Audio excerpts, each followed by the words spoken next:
At what this new addition means for the company. To decode all of that, let me welcome Mr. Chander Baljee, who's the CMD of Royal Orchid Hotels, joining us on the show. A very good morning and thank you so much for our But, time. And but yes, it's the fifth edition in your basket and your bouquet in the month of December itself. But with the latest one, Mr. Baljee, if you can help us understand what will it mean for the financials, because I believe that it's going to be in two phases. 71 rooms to be added in phase 1 and additional 30 rooms in phase 2. How it can help your financials and any new capex that is required for this? actually, these are managed hotels, so there's virtually no capex required for this. And of course, obviously, managed hotels do add a small, you know, thing to our bottom line, where we earn only a fees out of these hotels. But then the game is in the main game is in the numbers. We are going to be adding in the next 1 year or so. We already signed a pipeline. We have about 40 plus hotels we have in the pipeline. So even if the small bits get added, it'll add substantially to the bottom line over a period of 1 year. Of course, when the hotel starts, it takes about 6 months to stabilize. So, but then a lot of them are in advanced stage of completion. So I expect a lot of hotels to get added in the next 6 months or so. And so these will add to our bottom line. Our total inventory at the moment is about 7,500, and expected addition is about 3,000 rooms. So we should hopefully in the next 1 year cross 10,000 rooms, which is our target. Okay, so you have a strong pipeline of hotel additions going forward. Mr. Baljee, morning, Ashesha this side. If you can take us through how has the wedding and festive season so far panned for you? And now with New Year Eve round the corner, what is the expectation, especially because everyone is now wanting to spend more on travel? How is that helping you? See, New Year time, Christmas, New Year time, or any holiday time is very good for the leisure hotels, but it's not too great for the business hotels because most, like for example, in Bangalore, Bombay, or all that, the most offices are closed for this long weekend, so you don't have very much business coming in during this period for business hotels. But whereas holiday destinations are chock-a-block full because people are today, a lot of holiday destinations are within driving distance from the major cities, and youngsters are today, have the thing they live it up now, so they are all flocking towards these destinations. So I think it's a good time for us to, although we've been having a lot of negative reports about Goa, but our hotels in Goa are really rocking this time and doing very, very well.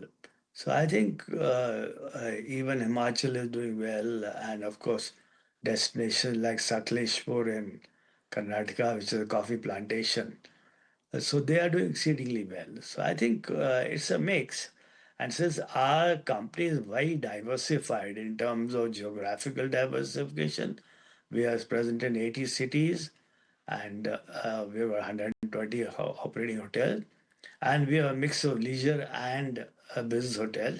So overall, the outlook seems to be pretty good.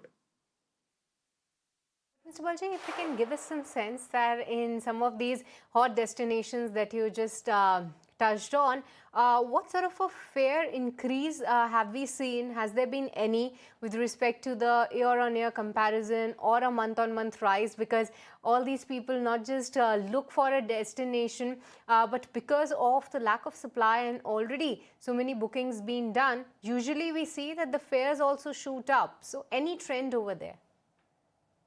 See, fare shooting up and down is very normal. The last few days I saw fares to go plummet from Bangalore to 2,500 rupees, which is a very rare this thing. So I suppose during demand and supply, fares keep on changing. But then that is the reality. We can't help it. And now, of course, with a lot of backlash from people about Indigo, I think they will probably be a little wary of profiteering and all that. So I think we are today. I think these are blips which will happen. We can't help it. But then with road connectivity being so good now, a lot of people are just driving. They're not saying, okay, even they don't mind 8, 10 hours travel. But then you are there, you have a car at your disposal, and then with a long weekend like this for 5 days or so.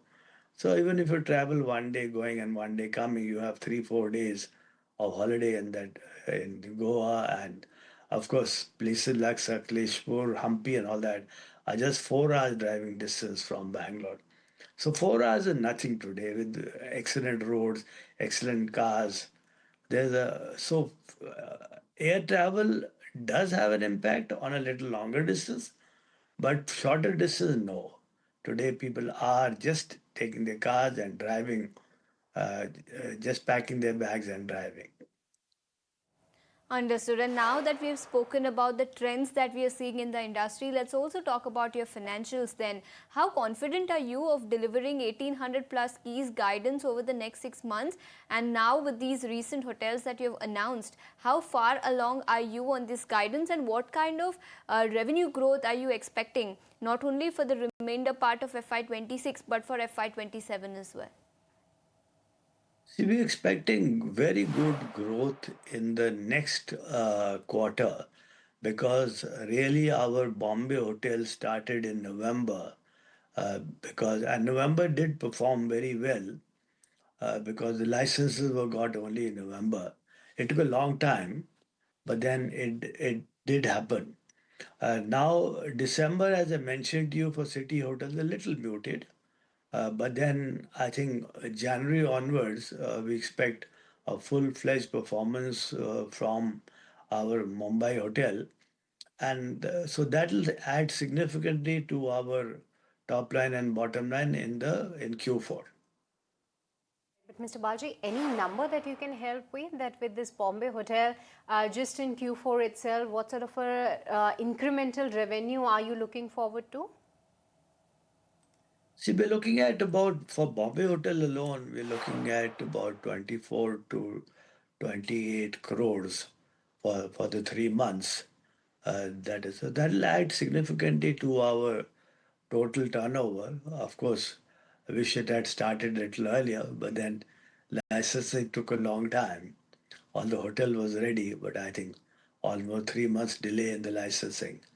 But then that is the what has happens in the country mostly. So I don't think there's something to be really perturbed about. We're looking at future to be very good, and with all the new hotels also coming up, as I mentioned to you also, and we have renovated our Royal Orchid Hotel. We added some rooms in our some beautiful wooden cottages in our resort in Bangalore, and we've added more rooms in our Gurgaon hotel. So all this will pay off in the next coming months. It'll definitely pay off, and they'll be all, as I say, they are owned hotels, so the bottom line should definitely be substantially higher with these additions in the Q4, definitely. That these hotels are expected to do well, but if you can quantify that for us, you've generated revenue of about 160 crores in the first half of FY26, and last year for the full year you had reported revenue of about 320 crore. What is your guidance for the full year FY26? If you can, if you've done any back of the envelope working for us. Yeah, we are looking at about touching about 400 crores this financial year. With this Bombay hotel plus all these additions which I have mentioned to you. Plus, of course, some of the hotels which you opened last year, some of the managed hotels, they have come to some maturity now. So they will start giving some better results this year, which happens every time. Results always follow the following year. So last year also we opened number of hotels. So I think we are looking at uh, touching about 400 crore this year. That's something that we will also look forward to. But lastly, Mr. Baljee, since we have talked about your recent acquisitions as well, we see that for now the focus has been on the markets like Uttarakhand, MP. Any other geography where you believe that offers an opportunity for you to grow, or any particular pocket that is looking good to you right now? We've just opened a hotel in a place called Khatu Shamji, which is the religious destination for the Marwadi community. And it is just 1.5 hours drive from Jaipur. It's a large 120 room hotel. And so religious destinations also we are concentrating on. So with that one hotel is just opened, so we expect it to be giving us good revenues. And of course, we are going to be opening Tirupati this coming year shortly. Then Nanded, which is a place for the Sikh community, religious destination. So religious destination. Then we are looking at wedding destinations. A lot of wedding destinations. We have about 22 hotels which are catering to weddings. So I think weddings have become a big business today because people no longer want to do weddings in a Kalyan Mandap or a hall or so. They rather go to a hotel where they get all services and everything there. And a lot of our hotels have multiple locations for a Mehndi, one location, for a Sangeet, one location, for the reception, one location. So we have a number of hotels that have got multiple venues in the hotel for this. So we are getting a lot of uh, improvement in our wedding business, particularly in the last 1 year or so.